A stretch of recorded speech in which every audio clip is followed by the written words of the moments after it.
Hey everyone, it's John here from JDS Weddings. Today I want to take a little guided tour of a practical application for the Neewer FS300C and the monstrous parabolic that comes with it. We're going to be testing it with a model. We've got Hannah who's going to come in shortly, just trying to find out the angles that this works with, find out why a parabolic is so great in the studio, and find out any kind of quirks or strange things that may happen when you use a continuous light for taking photographs. So first off, I want to mention the size of the parabolic. Now this is basically an octabox. It's got a few more edges than an octabox, it's many more. But a parabolic is a special kind of shape. The shape itself is a lot deeper than a normal octabox would be. The idea is that this is the optimal shape for light that goes everywhere to be channeled in one direction. So you imagine light starts spreading out sideways from the continuous light, but then this is capturing it and curving it forwards, going through two layers of material at the front into this monstrous but really soft, really nice, about 1 meter wide octabox. So with any equipment like this is quite heavy. You're going to need a sturdy light stand to go alongside this. I recommend like a Studio C stand or a 3 meter impact stand, something with air cushioning as well, just to take the weight. But I'm going to get this nice and high as I can in the studio. There you go. And for power, I've got it at the absolute maximum power, so 100, and the white balance at 5600 Kelvin, which is about the same as you would expect either daylight sun, midday sun even, or a studio flash bulb. So as you can see, I'm very evenly lit by this softbox right now. We should be getting a bit of spill onto the background, and due to the fact it's going through two layers of material, it's very hard to get a shadow right now. So my hand's all the way up against this backdrop, you can barely see a shadow unless I'm actually touching it, which is ideal when you're just using a single light source. And for this, I think we're going to bring in our model Hannah. So we've got Hannah in right now, and what I'm doing is just using the continuous light to find out where the shadow should fall. So we've obviously got a side where the light's going to hit, that's the highlight side. Then we've got a side opposite, which is where the shadows are going to be. What we can do is we can just move this around, and we're watching the face. We're trying to find out where the best spot for this light's going to be. You don't want it too close because then you'll get hot spots and you'll get a higher contrast ratio, something in the middle. And you also want to be conscious that you want to get the body illuminated as well. You just don't want the face. With a modifier this size, this is a whole person kind of modifier. So I think that's quite nice. Hannah, could you move, angle yourself towards the light a touch? That's fine, and put your head just this way. Yeah, so that's really nice the way it's going just over the face. We've got shadows just on the left hand side. We're nice and evenly illuminated, and the background's not too bright as well. So I think I'm quite happy with this so far. I'm going to pick up my camera, and I don't actually know what the camera settings are right now, so I'm going to dial them in as we go. Because we're dealing with continuous light, we adjust our camera as best we can to match the output of this light. If we were using flash in the studio, we probably would be setting this or setting the camera first and then adjusting the flash power of this. So I'm going to set a relatively quick shutter speed of 200th of a second.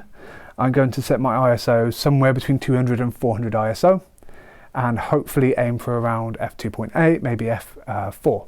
So the lens I'm using is the Tamron 35 to 150 f2 to 2.8. It's my great all-round lens. If I just don't know kind of how far away I have to be from somebody, I generally go for this lens. It looks big, it's actually quite handy. So I'm going to go straight in and let's try f2.8. Okay, let's have a look. And I think that's probably spot on straight away. What I might do is do some compromise with the exposure triangles. So I'm going to up the ISO to 400, which is going to give me an extra stop of aperture. So I'm going to go f4 at 400 ISO. It's exactly the same as f2.8 at 200 ISO. Same amount of light gets in, but it gives me a different effect, different amount of depth of field in the studio. Modern day cameras are absolutely fine with shooting at 400 ISO in the studio as well. I love this. Let's just do a few more like this. So, perfect. Nice. And I'm really liking how easy it is just to sculpt with the light here. If I feel I need more contrast, I'm just going to move to the left a little bit, which is going to mean that the light is on my right. It's more around the side where the model is. So it's going to give me a higher contrast. Perfect. Nice, and let's go full length for this one. And you can see that the light, just because where the placement is a little bit dark on the feet. So if I go 3/4, we should be okay. That's nice and evenly lit. And something that's really great, Hannah, could you look straight into the octabox for us? So we should get these huge catch lights in the eyes, just due to the size of the front of the octabox. It's a nice white surface. We've got glassy kind of reflective eyes. So the bigger the light source, the better, and the bigger the catch light's going to be. So we're going to try a little bit of video now, because this is a continuous light after all. We have a fixed shutter speed now of a 50th of a second, because we're shooting at 25 frames a second. We are using the lowest base ISO, which is 800 ISO for S-Log3. These kind of settings you learn by doing videography. You can shoot on other settings, but this is optimal for my setup. It does mean that 2 of the exposure triangle sides is basically fixed, so I have to then change either the flash or the light output or the aperture on my camera. So I'm going to try it at, let's say, f4. I'm going to see what goes on. I can just see straight in the back of the camera that it's already a bit too bright already. So I'm going to try a little bit lower at maybe f8. I think that's quite nice. Hannah, can we just do like 5 seconds of video? Is that okay? Yeah. So I'm going to count you in. 3, 2, 1. Just have a move around. That's perfect. Lovely. Amazing. Thank you so much. And the great thing about this light is there is absolutely no flicker to it. There's no pulsing to the lights like you would sometimes get with overhead lighting or strip lighting or continuous lighting built into any kind of event space.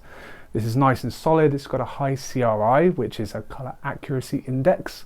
It's all over just a fantastic piece of equipment. Overall, this setup I use quite a lot for both video and photo. All of the videos that I shoot in this space is primarily lit by a set of these 300 watt lights and one of these huge parabolics. But for now, I'm going to leave it there. Thank you so much, Hannah, for helping out on this one. I'll see you in a future video.